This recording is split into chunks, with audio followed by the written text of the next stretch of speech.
If you don't like this soup, it's because you don't know how to make it, because it tastes really, really good.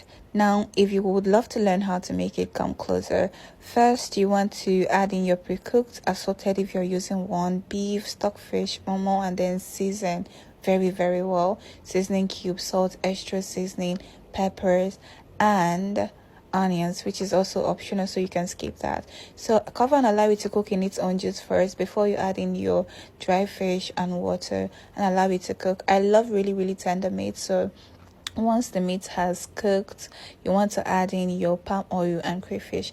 And you're adding palm oil at this point so it can protect the protein when the water dries up, so you won't burn. Okay, so once the water has dried up and it's just the oil left, you want to add in your very cleaned periwinkle, which is also called isam.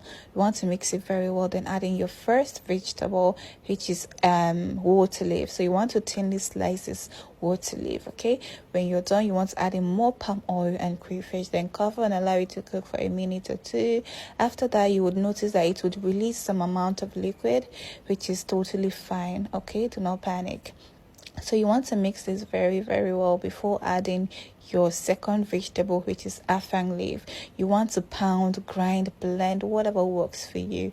So I added it and added more palm oil and crayfish. This soup requires lots of crayfish and palm oil. Okay, so if you don't like the palm oil, you are absolutely free to use water alone for this recipe. Okay, then I tasted and adjusted with salt and crayfish. Okay, so like I said earlier, it requires a lot of crayfish, so add in as much as you can, mix it very well, and just like that, it is ready.